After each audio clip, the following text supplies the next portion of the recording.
Marcos 4, versículos de número 26 a 29.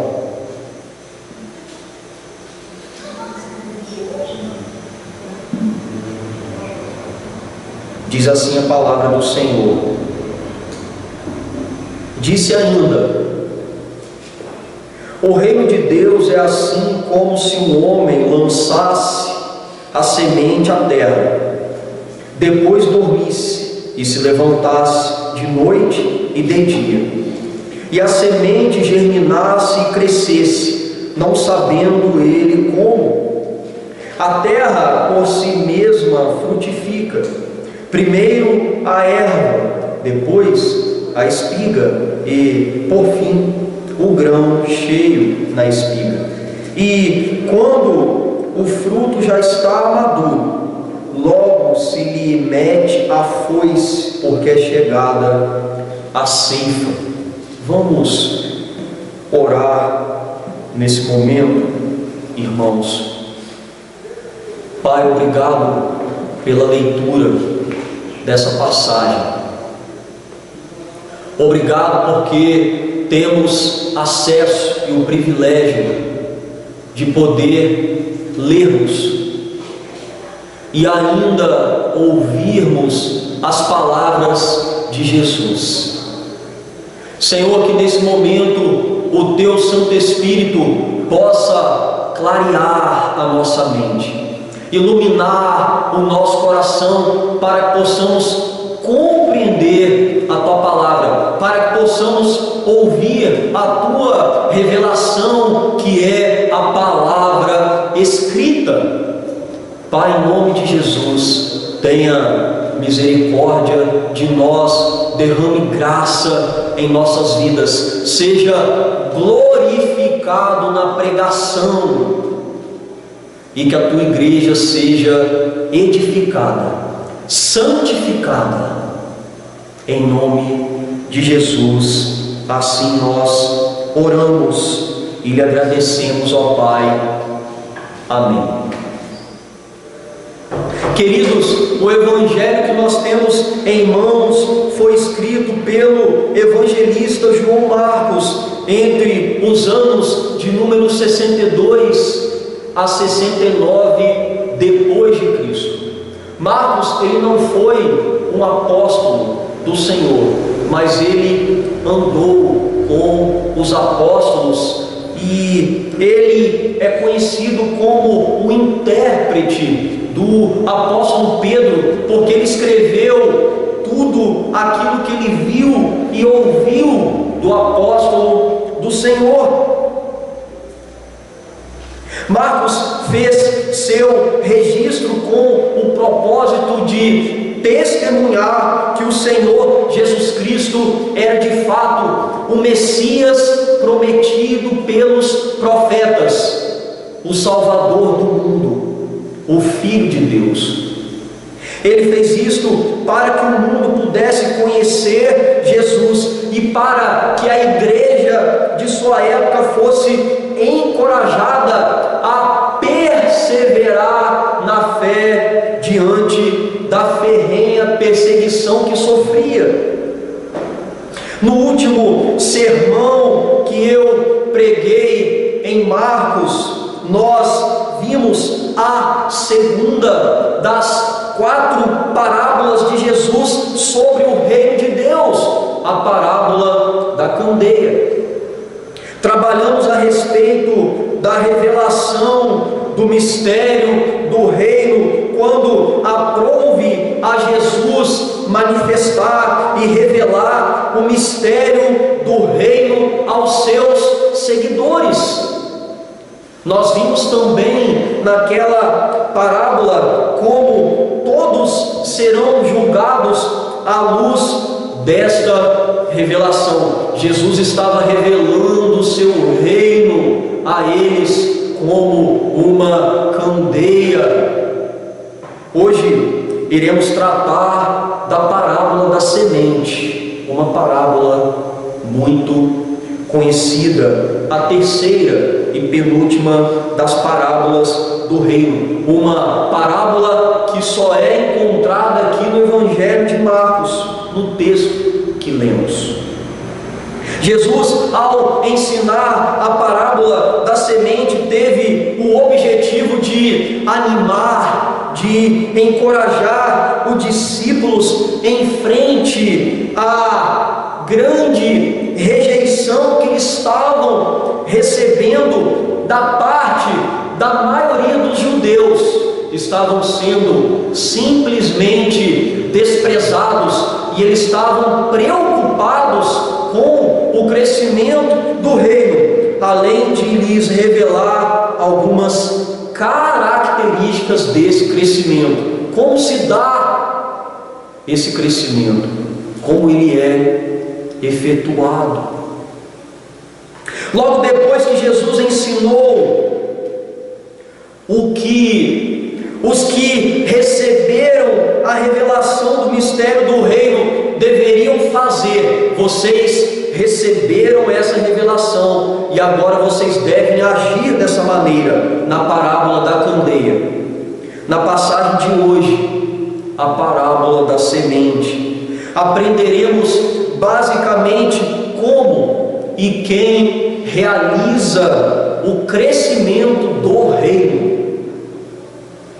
Jesus ensinou aos seus discípulos por meio da parábola que veremos o que diz respeito ao mistério do crescimento do reino de Deus. Nesse sentido, o que nós poderemos extrair de mais importante para nós é que a igreja, ela, mediante as palavras de Jesus, tenha como se posicionar e agir a favor do crescimento do reino. E ela deve entender como esse processo ocorre. Portanto, propõe o seguinte tema: o mistério do crescimento do reino. Segundo Jesus, como o crescimento do reino ocorre?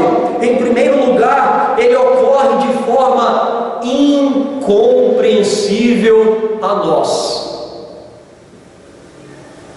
Acompanhe na Bíblia, na palavra do Senhor, versículos 26 a 28. Disse ainda: o reino de Deus é assim como um homem que lança semente à terra, depois dorme, ele se levanta de noite e de dia, e a semente germina e cresce, não sabendo ele como.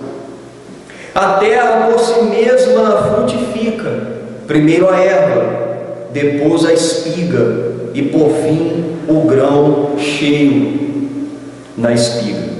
Jesus, ele continua ensinando aos seus discípulos algumas verdades espirituais do reino que ele havia inaugurado e que ele estava implantando. E agora ele faz uma comparação ao dizer no versículo 26 que o reino de Deus é semelhante a um homem que lança a semente sobre a terra. De novo o Senhor utilizou uma imagem da agricultura, uma imagem simples. No caso, mais uma vez, como na parábola do semeador, falou de uma semeadura. Jesus assemelha o reino, que é algo grandioso e glorioso, e nós sabemos disso, a um simples ato, o ato de lançar sementes ao solo. Jesus dizia aos discípulos que o reino é propagado, ele é ensinado e vivenciado no dia a dia deles. Algo simples, irmãos, nada de muito extraordinário, e que eles, com todos os que lhes seguisse quem tinham o dever de pregar e ensinar as verdades do reino ao coração dos homens, como uma semeadura. Eles deveriam pregar, eles deveriam ensinar essas verdades ao coração de todos os homens. E eles estavam sendo preparados para isso.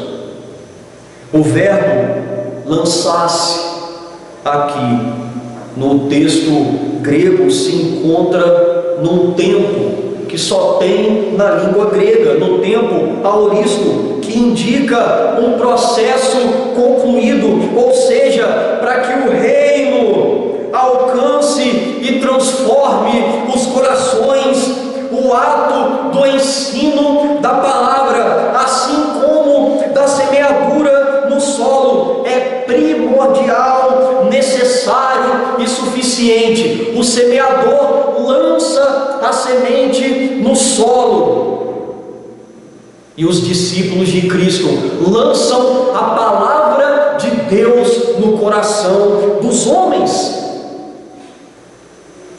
O Senhor disse no versículo 27 que de noite e dia, esteja ele dormindo ou acordado, as sementes germinam e crescem, mas ele não sabe como isso acontece. Como assim? Isso é incompreensível. É exatamente o que o texto nos ensina. Uma vez que a semente é lançada, semeada na terra, se inicia um processo de crescimento, um trabalho que é secreto. Meus irmãos, a semente está embaixo da terra, ela está entre a terra, misturada na terra, algo que não chama a atenção. O reino de Deus é como a semente lançada ao solo, não é algo estrondoso, não é algo que chama tamanha atenção dos homens. O homem lança a semente, mas não é ele quem faz ela crescer. Vejam bem, não é o homem quem faz a semente crescer e nem sabe o momento exato do crescimento. E enquanto ele dorme e acorda, é isso que diz o texto, vive os seus dias de maneira independente do homem, a semente germina e cresce sem que ele tome conhecimento. Ela está ali. Ele acorda, vive o seu dia, trabalha, passa tempo em casa, faz os seus afazeres, e a semente, ela está ali no solo.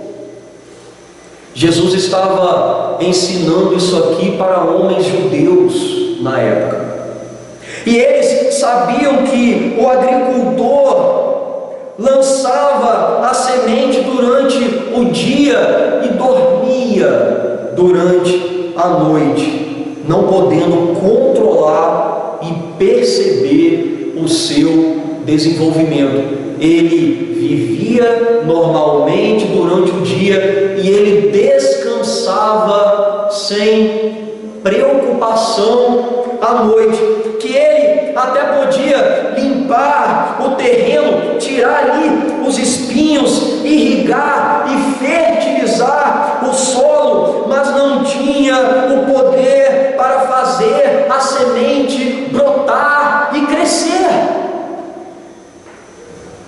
Segundo o teólogo Adolf Paul, aquilo de que ele precisa agora, que é o crescimento, vejam bem, é Deus quem dá. Só Deus pode dá-lo, e Ele quer fazê-lo. Por isso, segundo ele, o agricultor não se preocupa, não fica cavando ali atrás dos grãos, não toma tolas providências para apressar o processo, mas tem um dia normal e uma noite tranquila. Assim a semente germina e cresce, não sem Deus, mas vejam, sem a ação do agricultor. O Senhor ensinava aos seus discípulos que eles teriam a função e o dever de trabalhar em prol do reino. Mas como, pastor? Se não é os discípulos que davam o crescimento, como esses homens deveriam trabalhar? Eles deveriam trabalhar, labutar, se esforçar, pregando e ensinando a palavra a todos os homens, sejam judeus, sejam gentios, a todos os tipos de homens. Eles deveriam crer. Para se plantar,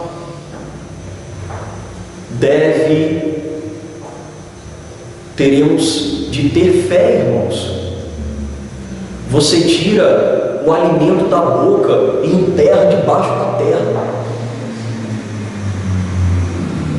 com fé e esperança de que aquilo ali vai germinar. É um ato de fé.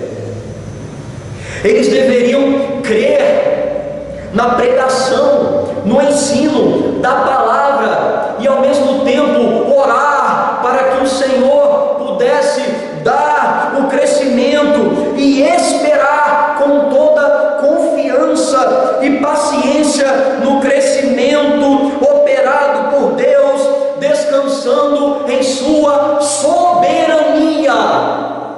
E como isso é difícil para nós. Pregamos, oramos, ensinamos, sim, mas temos uma grande dificuldade de esperarmos no Senhor. Isso requer fé, requer confiança. No versículo 28, Jesus diz que a terra, acompanhe comigo, por si mesma frutifica. Primeiro aparece a planta, depois a espiga, e no fim um grão cheio de espiga. De fato, o crescimento da planta não dependia da ação do semeador. Vejam bem, ela contém em si mesmo o potencial de dar frutos. Isso nós conhecemos hoje cientificamente como algo genético feito pelo próprio Senhor. Em cada espécie de planta, em cada semente, e a expressão por si mesma, está escrito aí, por si mesma, significa automaticamente, do adjetivo grego autômatos. Isso quer dizer que a semente na terra, sem uma causa visível e sem a ajuda humana, ela germina e cresce. Queridos, os discípulos ouviram que a mensagem do Evangelho tem em si mesma o seu poder, que o Evangelho, como a semente, ele prospera no coração do homem em si mesmo,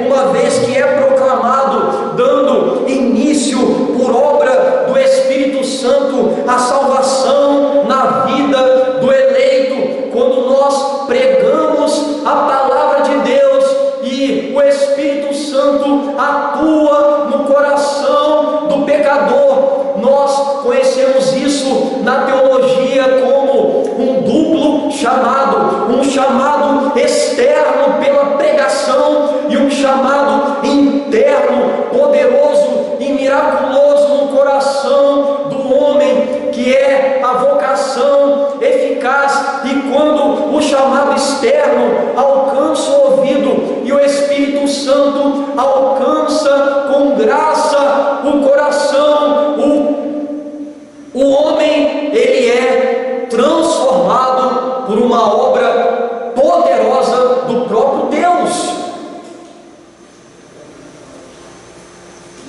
e de forma incompreensível, mas poderosa, como a semente que deu bom fruto, a graça toma o coração. Como falou o pastor J.C. Ryle, a graça divina no coração humano é algo incomum. Trata-se de um novo princípio, proveniente de fora, enviado do céu e implantado na alma do homem. O homem é incapaz de transformar o seu próprio coração, mas quando a graça toma o coração, esse coração é transformado pelo poder dessa graça abundante e invencível. De modo semelhante, os discípulos de Cristo, a igreja fiel de Deus deve compreender o que nós devemos compreender, pastor. Devemos compreender que o reino cresce de maneira simples, porém incompreensível. Ela precisa agir, sim, incansavelmente naquilo que lhe foi proposto. O que o Senhor nos propôs, a oração, a pregação e a espera no nosso Deus, que tem poder para atuar, é Ele quem dá o crescimento. Jesus ensinou isso aos seus seguidores. Jesus os ensinou a orar em Mateus 6:10, quando Ele disse: vocês devem orar assim: venha o teu reino. O apóstolo Paulo testificou que o Evangelho é o poder de Deus para a salvação de todo aquele que crê. Romanos 1:16, e apelou a Timóteo, disse assim a Timóteo: pregue a palavra, esteja preparado a tempo, a fora de tempo, repreenda, corrija, exorte com toda paciência e doutrina, 2 Timóteo 4:2, como também ordenou o salmista: espera pelo Senhor, tem bom ânimo e fortifique-se o teu coração, espera, pois, pelo Senhor. Salmo 27:14. Ore,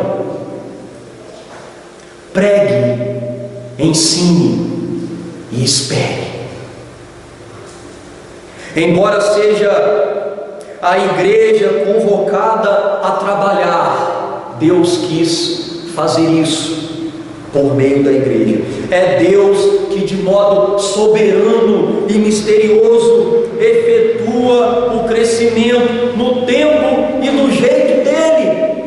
Queridos, o que Jesus estava ensinando aqui é que o crescimento ele se dá no tempo de Deus e não no nosso, e da maneira dele e não da nossa. Como ele escreveu pelas mãos de Paulo aos Coríntios: eu plantei. Olha o que Paulo diz: eu plantei, ou seja, eu preguei, Apolo regou. Apolo cuidou da igreja, ensinou a igreja, mas o crescimento veio de Deus, de modo que nem o que planta é alguma coisa, nem o que rega, mas Deus que dá o crescimento. 1 Coríntios 3:6-7, Paulo, ele tinha um coração tão humilde que ele sabia que ele era incapaz, absolutamente incapaz de realizar a obra, de fazer o reino de Deus crescer, porque o reino de Deus, ele cresce pelo poder do próprio Deus. É por isso que a glória do crescimento do reino é para o Senhor. Estamos meditando no tema, o mistério do crescimento do reino. Além de Jesus ter dito que o reino cresce de forma incompreensível, de acordo com Jesus. Como ocorre esse crescimento? Em segundo e último lugar, ele ocorre de modo inevitável, irmãos. Inevitável. Versículo 29. Você pode acompanhar aí. E quando o fruto já está maduro, logo se lhe mete a foice, porque é chegada a ceifa. O fruto está maduro. O agricultor lança a foice, porque o dia da colheita, enfim, chegou. Jesus conclui a parábola no versículo 29, falando do amadurecimento do fruto e do dia da colheita. Quando o fruto maduro estará justamente pronto e entregue para ser ceifado. No texto grego, a expressão já está maduro, ela nos traz algo com uma profundidade e um entendimento de que esse fruto ele está pronto e ele está sendo entregue ao ceifeiro. E quando o tempo certo chegar, o semeador poderá, enfim, colher os seus frutos.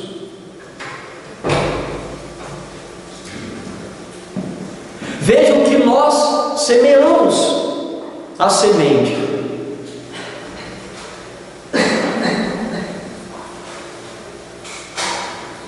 Mas quem dá o crescimento é Deus. E é Ele quem realizará a colheita.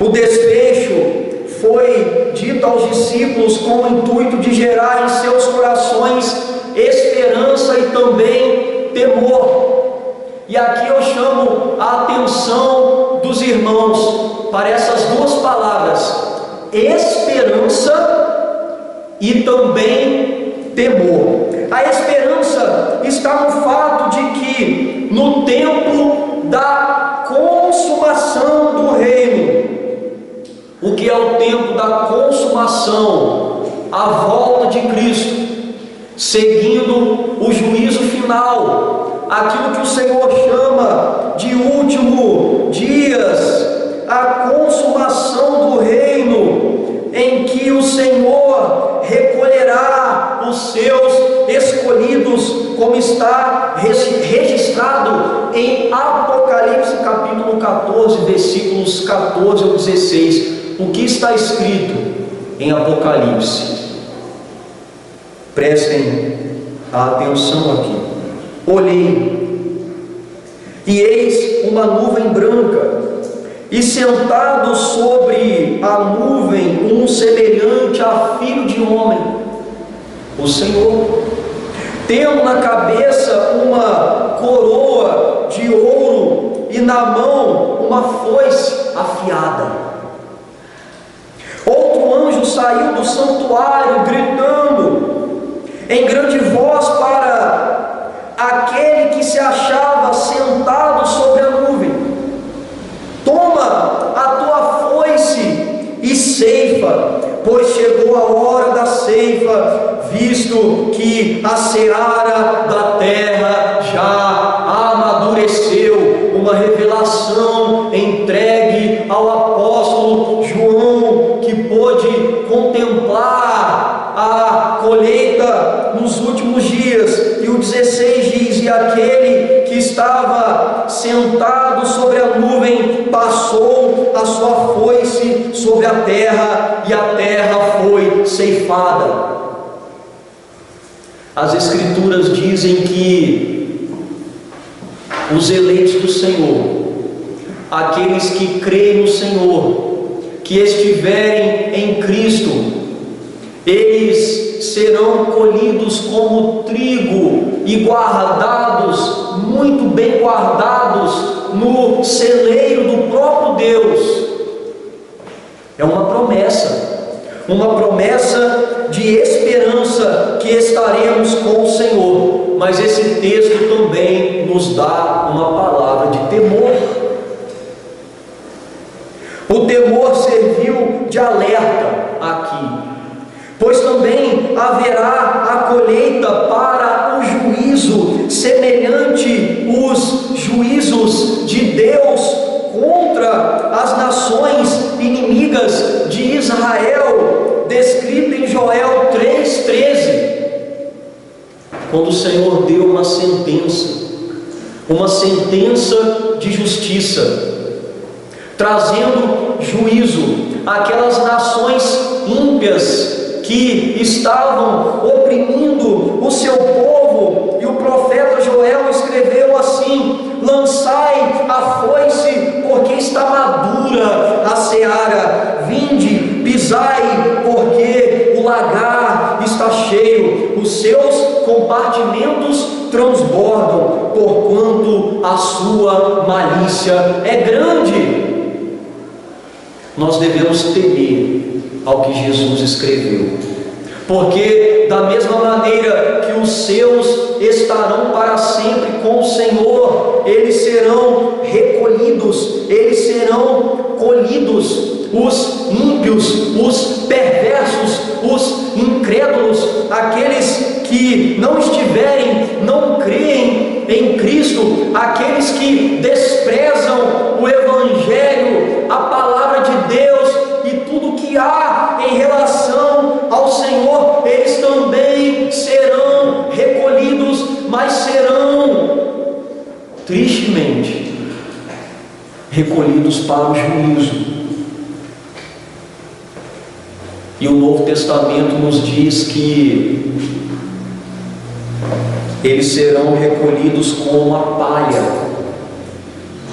palha lançada numa fornalha, num fogo inextinguível, onde sofrerão para todo sempre o juízo de Deus por causa das suas próprias iniquidades. Nos tempos de Jesus, havia uma seita chamada seita dos Zelotes. Esses homens se esforçavam pela implantação do reino por meio de revoluções, tumultos. Queriam fazer com que o reino crescesse com a força dos próprios braços, e viram que não é por força, não é por revoluções, não é por guerras que o reino avança, mas ele avança quando o Evangelho é pregado ao coração do homem, semelhante a uma semente que é lançada no solo.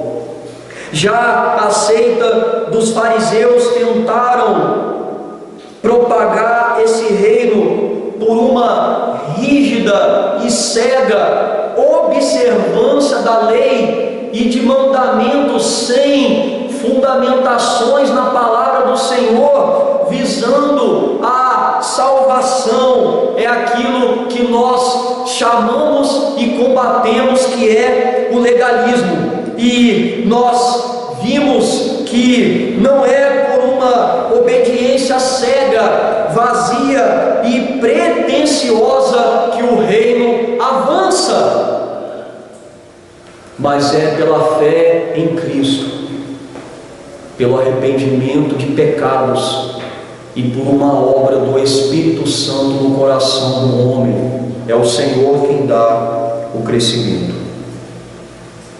Todavia o reino foi plantado secretamente como uma semente no solo, que cresceu e continua crescendo sem métodos e estratégias meramente humanas. Certo é, meus irmãos, que o tempo da colheita se aproxima, e a igreja deve estar preparada. Preparada para quê, pastor? Preparada para o retorno do grande rei, o Senhor da colheita, como instruiu Tiago. Olha o que Tiago escreveu sobre isso: sede, pois, irmãos, pacientes até a vinda do Senhor. Paciência. Eis que o lavrador aguarda com paciência o precioso fruto da terra. No momento dele, ele virá, até receber as primeiras e as últimas chuvas.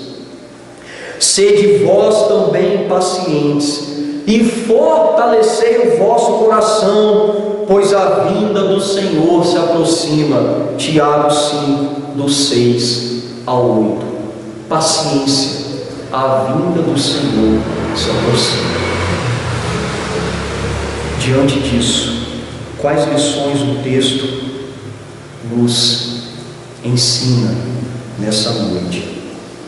Em primeiro lugar, o texto nos ensina que o reino é simples e que cresce conforme a vontade e o Senhor que dá o crescimento. E é pecado quando o homem tenta fazer aquilo que é do Senhor em fazer. É pecado quando nós confiamos em métodos humanos e estratégias de crescimento. Isso está tomando a igreja. Isso está assaltando o coração dos homens, dos pastores, dos presbíteros, dos diáconos, daqueles que trabalham na seara. Nós vemos um evangelho turbulento, com muitas estratégias, métodos humanos que não são bíblicos. Eles estão querendo fazer com que o reino cresça a qualquer custo, mas a palavra nos diz que nós devemos fazer aquilo que o Senhor nos deu para fazer, e quem dá o crescimento é o Senhor. Em segundo lugar, precisamos crer no poder do Evangelho do Reino e confiar na obra do Espírito Santo. O Evangelho, ele é poderoso para salvar. Não somos nós que salvamos as pessoas, não somos nós que salvamos as almas. Nós temos o dever de pregar o Evangelho e o poder que há no Evangelho do Senhor, por meio da obra poderosa do Espírito Santo, é quem salva as pessoas, o pecador perdido, levando-os a Cristo. Em terceiro lugar, não devemos ser negligentes a ponto de não trabalharmos.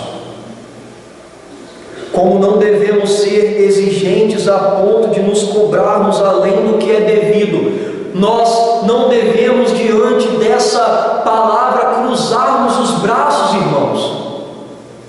O Senhor, Ele tem os seus eleitos, Ele há de alcançar o seu povo escolhido, mas é uma responsabilidade da igreja, uma responsabilidade de todos nós, semearmos a palavra, pregarmos, ensinarmos, orarmos e esperarmos pacientemente no Senhor.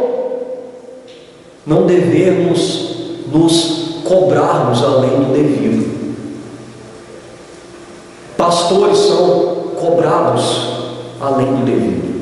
Missionários no campo, irmãos, igrejas que são cobrados de tal maneira que acabam colocando os pés sobre as mãos, os bois na frente da carroça, e começam a visar um crescimento numérico através de métodos humanos, estratégias puramente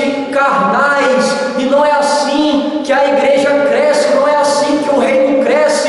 Nós fazemos a nossa parte e quem dá o crescimento é o Senhor. Devemos ser misericordiosos com aqueles que estão na seara. E por último lugar, nós devemos descansar no Senhor. Ele exerce controle absoluto sobre o processo do crescimento.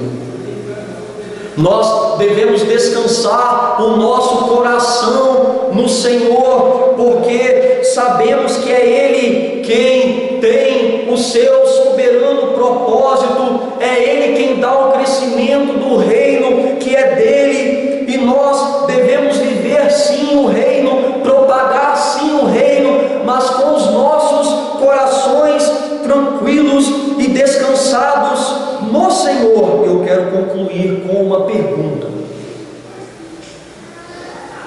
O dia do juízo se aproxima cada vez mais. Será que estamos prontos, preparados para esse dia? Será que nós estamos amadurecendo? Será que naquele grande dia nós seremos frutos do Senhor que serão colhidos para os seus celeiros? Ou nós seremos como a palha que será terrivelmente lançada numa fornalha? Eu quero concluir então essa pregação com essa pergunta.